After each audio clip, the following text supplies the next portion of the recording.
It was the second to last house that we looked at. And as soon as we walked in, you could feel the house wrapped us in love. It was just like a warm hug, and just the smell and the feel. When we first drove up the driveway, there were two does waiting for us at the top of the backyard. It was just such a good feeling.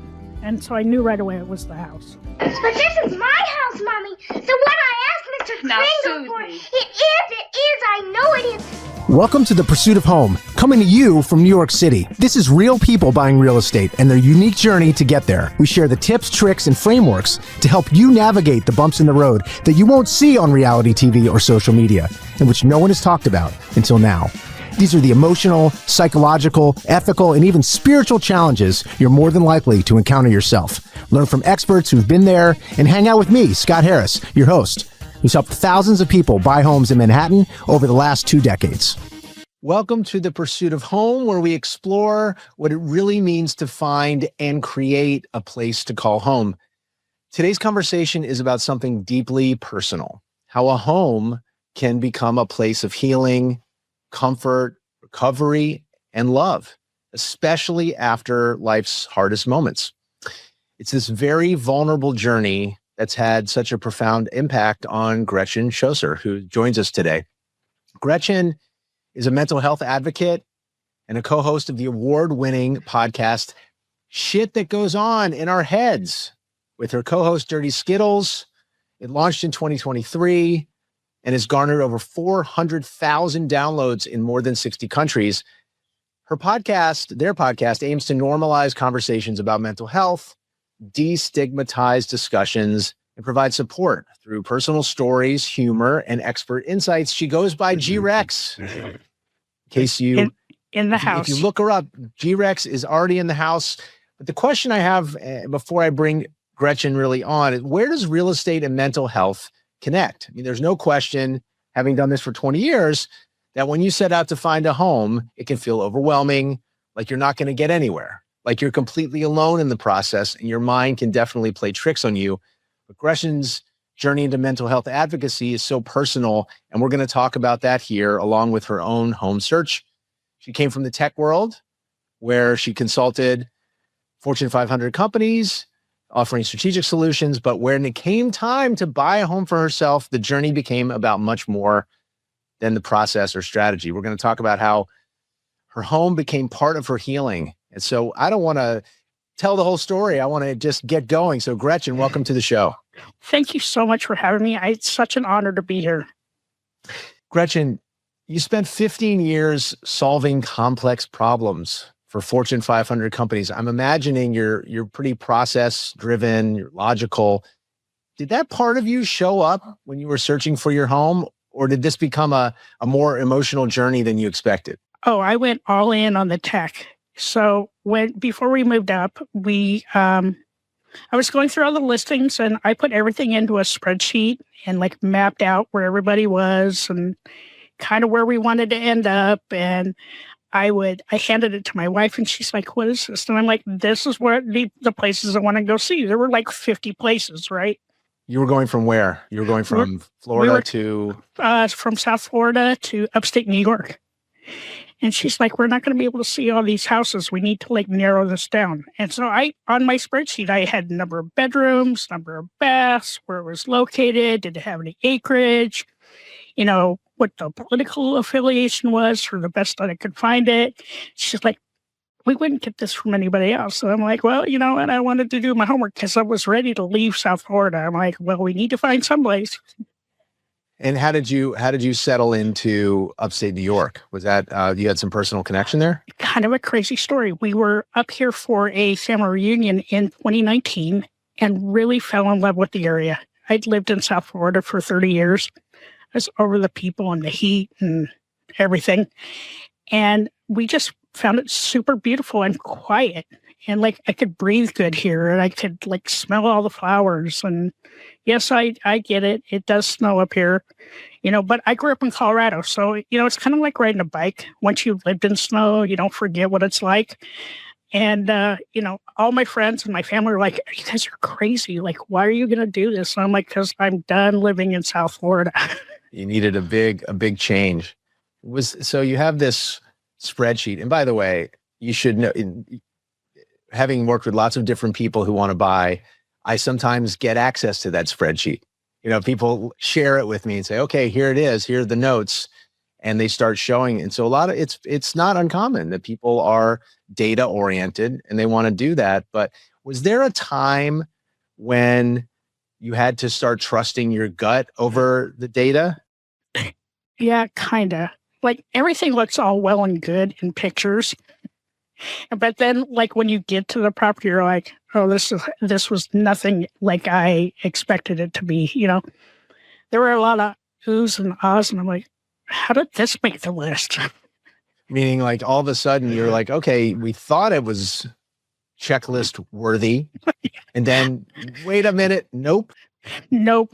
Like there was this one, like, because I didn't know that the area, right? I didn't know the areas we were looking at. And one was like on a state highway. I mean, the house was beautiful, but like, I didn't want to be around that much traffic. So that immediately came off the list. I mean, we did go see it. Right. So you realized there were things, intangibles or really tangibles, that you hadn't thought to put on the checklist that immediately disqualified it. That and it helped out. Like I also made sure that like every place that we looked had internet access because I was still working at the time, and I needed to be able to like log into work because I was going to work remote. And so that made the list. But like the things I didn't put on the list that I should have is like, what kind of utilities are they going to be? Is it gas or electric? Like how far are you from the nearest town? Like I didn't have that. And we lucked out with a real estate agent that really helped us, somebody that grew up in the area. And that was a huge help. Somebody who maybe knew the questions you weren't asking. And so that when you first stepped into that house, the house you actually bought, do you remember what you felt in your body and your heart when it said like, this is it, Gretchen? Yeah, this was the second to last house that we looked at.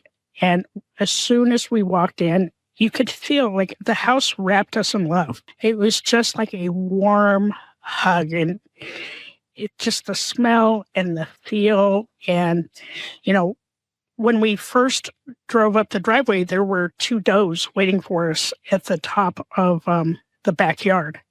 And I just thought that was the coolest thing because remember, we were coming from South Florida. You don't see that, okay? And like a huge pine tree and an outside garage and this gigantic house. Like, okay, when we moved, we probably should have downsized, but you know why? We went from 1,700 square feet to 2,700 square with a full basement. And stairs now, right? Like I hadn't done stairs in like 30 years. I am in such great shape now because of the house. So like it was like so many things. Number one, the house is really old, like built in 1865. So you have all this like really cool history in here, but it's also like the love. I just felt it like wrap around me as soon as I walked in the house. My wife said the same thing. It was like a really kind of cool feeling. Like I even went into the basement. And I hate going to the basement because that day, like I had seen enough basements to satisfy me for the rest of my life, like the scary basements. But like I even went into the basement here, and we went upstairs, and the rooms were beautiful and, original hardwood floors, original, windows, original front door. And it was just such a good feeling. And so I knew right away it was the house. And when you found the house, it wasn't like the house was in perfect condition. You had to do a fair amount of fix up, right? So you, even in its state, when you saw it, you're like, okay, that image of being wrapped in love, that's not something I've ever heard from a buyer ever. That's a really powerful image. That's what when you were going up to the house and walking, you're like, it just had a feeling to you. I did. It just had this like, it was such a warm, welcoming feeling. Even the crazy, like, lipstick red dining room, like, or the hot pink bedroom that was upstairs. like none of that turned me away because I felt everywhere I walked in the house, it was just a house that was filled with love and it had been filled with laughter. And, this beautiful porch on the backside of the house and all the greenery around us. We live on 8 acres here in upstate New York, and it was just beautiful. And it's hard to explain, especially if, because we were coming from South Florida, getting ready to move up here. And we came in October. So it was already fall, but like even the fall colors, I'm like, God, it's so beautiful here. Because when you live in Florida, you see 3 things: green, greener, and greenest. Here, we saw everything. And it was like the crispness in the air. It all added to it. It all added to wanting to do this and be happy with it. And you said that you had this relationship with an agent who had grown up in the area. Did you ever find out, oh, that was old man so-and-so and that family had been there forever and like they were really nice people? Or, did you ever, or have you started to hear that over time that people knew that the people you bought from? Yeah. So our real estate agent had used to babysit the kids that lived in the house. And we got introduced to them. And now they're some of our closest friends. The kids that... The parents, the whole family. Huh. Yeah, the kids are still young. They're like 14 and 15 now. So something about the energy in that house and just everything about it felt right. And I want to go into, so before you were there and now, did it change the way you thought about what home means as you? It did, because here's, we moved from South Florida, and, we'd come up here, and the house in Florida was nice and everything, but because of the heat, we could just never go outside or even want to go outside. But here, being in the house and even just stepping out onto the porch, you still feel that love. It still comes. It's in like every single room. Sitting out on my porch, just looking out into the yard. Sitting in our living room, we have a chandelier that was part of the original part of the house. And I looked it up. It's like an $8,000 chandelier, and it's got like lead crystal in it. And every time Cheryl raises her arm, she knocks off one of those baubles. I'm like, how many times do I have to tell you, don't stand underneath the chandelier, you're going to die. But like all the things that they put into that house, that, the previous owners had done a lot of work to this house. They'd put in 40 brand new windows. They had redone the bathroom upstairs. And like walking into the house was like walking into like a 5-star resort. It just, everything that they did and made it aesthetically like pleasing, but it's also the little details, like the cabinets in the kitchen. They're all wood, all original. The tile floor, the windows, like how we have our storm windows now. Things like that, and things like we don't want to change because it would take away from the aesthetics of the house. And so we just kind of deal with it. Bubble wrap in the windows in the winter. Right. You're willing to sacrifice a little bit of comfort or whatever for a different kind of comfort, maybe. We are. The only significant thing that we've done was put in central air. Okay. Well, that's a pretty significant thing. Because it was hot. And, I didn't want to be hot anymore. I lived in hot forever, and I didn't want to be hot. And so that's the only, like, real significant thing we did. And then we had a carport put in, just for a place for our cars. But even sitting outside, right? Like I'm saying, the love is there, and it's not something that I had felt in any other house that I'd lived in, except for maybe the house that I grew up in Colorado. But it was just, it brings a sense of calm. And with that sense of calm, like I started to lose weight because I felt so much better being where I was. And I was getting a ton of exercise because I'm going up and down the stairs like 5 times a day. I've never done that many stairs. Like, I don't have to go to the gym. I get 3 miles a day right here in my house. and I'm okay with that. But like, it's also the things that are attractive to the house. Like, we've made really good friends here, like stronger friendships here than I did in the 30 years that I lived in South Florida. It's a small town community. It's 6,500 people, and just easy and beautiful. And when you add easy and beautiful and stress-free and clean air into all those things, that's love to me. That's me taking care of us, especially my wife. My wife has been retired for quite a few years, and I just wanted to see her smile. And now I see her smile more than I have seen her smile in 30 years. And she talks to people, and it scares me a little bit. Like, yeah, and this is not. She would talk to people, and I'm like, "Who are you?" Well, I wanna shift gears because you have the house.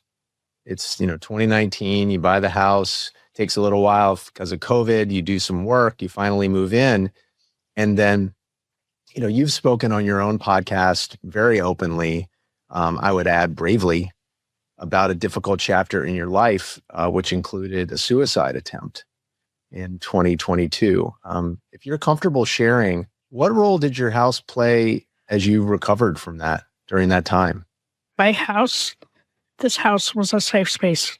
It's a place that I knew that being here meant that I was going to be okay. It's really hard to articulate how it felt.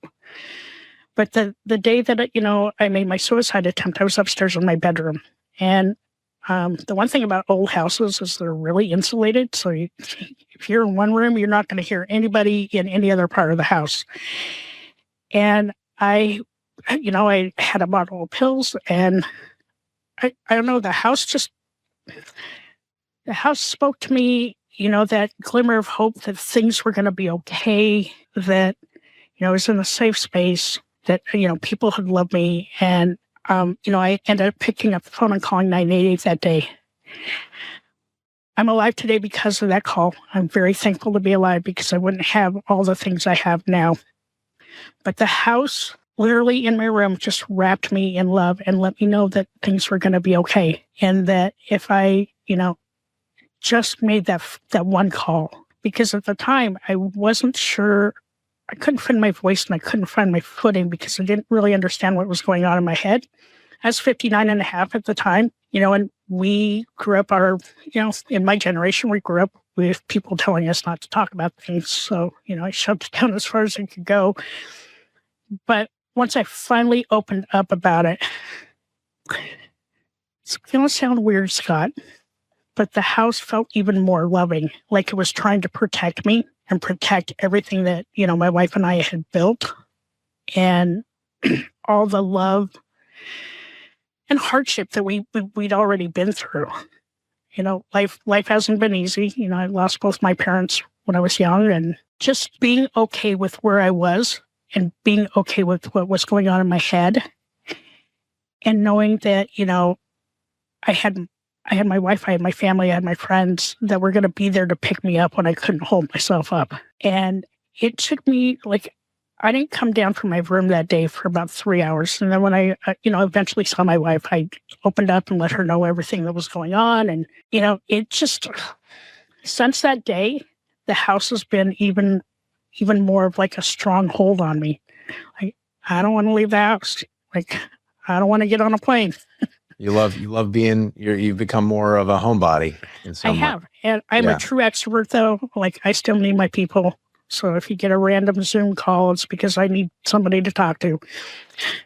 Thank you for sharing that. You called the podcast that you host "Shit That Goes On in Our Heads," or, I think the idea is you want to, maybe this experience kind of cracked you open a little bit to the point where you could hear what you were saying to yourself.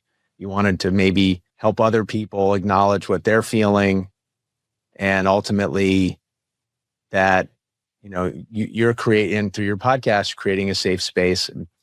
Did the idea come to you kind of, you host it from your house, right? Yeah, I host from my house. And the idea came from both me and my co-host. So like my two healers are sharing my story and laughing. And so my co-host is the laughing part because we would laugh every day before work. And it was during one of those conversations, she's like, hey, we should do a podcast because what we wanted to do was normalize how we talk about mental health and take away that stigma. And I didn't want people to feel as lonely and terrified in their journey as I felt in mine. And yeah, we run the podcast, from here and from Marietta, Georgia. We're in two different places, and my house is home. It's everything. It's my home. It's my office. It's my retreat from the world when it's going crazy. It's my safe space. Yeah, I just wanted people to hear that. Home can be a lot more than a place that checks a bunch of boxes. That is for sure. And I've heard so many amazing stories, Gretchen, like yours, where home becomes this launching pad for something much bigger. And you've been on other folks' podcasts. Chris Voss, you had a few million downloads of these conversation, owning what happened and how you've grown from the experience. I mean, can you imagine what your life would be like if you didn't create this, that this didn't happen out of, your difficulties and through, having a home that supports you as it does? I can't imagine what it would have been like. Like if I hadn't made that phone call, I can for sure tell you I wouldn't be here today. But having this safe space has allowed me to really open up. I think I finally found my purpose in life. People tell me that all the time, and that I'm a natural conversationalist and I'm super vulnerable. But I think my vulnerability is a huge plus because every time we share our stories, we open up somebody else's prison. And whether that prison is your own home or your job or inside your mind, having a safe space to go to, and if that's your house, that's the best thing in the world. Yeah. Are there daily rituals or small things in your home now that remind you of how far you come, or certain places in the house that you go to when you're having a rough day? Yeah. So the first place I'll go if I can, it's not snowing outside, is I'll go outside. I'll take a deep breath of this beautiful country air because there's no pollution here. I don't have any light or noise pollution, so that's a huge plus. And then in my room, I still have the pill bottle of the pills that I was going to take that day on my dresser as a constant reminder of how far I've come. It's empty. I just have the bottle there, but it helps me remind me of where I've been and what I've done, and kind of what my future looks like, and just allowing people to kind of sit with their stuff, right? But the more we talk about it, the less painful it becomes for people. And you put somebody behind a microphone and they'll tell their whole story before they'll tell somebody face to face. So yeah, it's amazing how that goes. I mean, as a conversationalist, as a host, in my case, as a real estate professional, to be able to create a space where people can open up, it can change the trajectory of their lives. It can definitely change the kind of home that they end up in, from my perspective. If you could write a note to your past self when you were struggling, what would you say to her now from this place of healing? Open up. Find your words. Just find your words. No matter what they are, find your words. I think that's a wise place to pause for us. And I think more than that, if you're listening to this, finding your words, finding your ability to communicate, it's something that serves you not just when you're going through a tough time, personally, but also in your home search. Because if you can't tell people what you need, I got bad news for you. You ain't going to find what you love in the house. Amen. You're going to be mad and frustrated, and you need to talk to the agent. You need to talk to your partner. You need to talk to your family and friends and say, hey, I need more of this, that, and the other. And Gretchen, I really appreciate you sharing some of your story. If people want to listen to your podcast or find you online, what's the best way to track you down? Best place to find me is go to goesoninourheads.net. We have all our episodes out there, but all our episodes are on every platform in the world. And if you're interested in kind of like what I'm doing on the side now, you can go out to schosersolutions.com. Easiest way is to find me. All our socials are out there. Great. Gretchen, thanks again for being here. Thank you. That's it for this episode of The Pursuit of Home. I hope today's conversation gave you insight, clarity, and maybe even a new way to think about your own home search. If you enjoyed the episode, please take a moment to follow, rate, and review the show. It really helps us reach more people on their own journey to home ownership. The Pursuit of Home is proudly produced by Fame, the B2B podcast production agency. Find The Pursuit of Home on Spotify, Apple Podcasts, and everywhere else you listen to podcasts. And if you want to connect, you can find me anytime on social media or at Magnetic. Until next time, happy home hunting.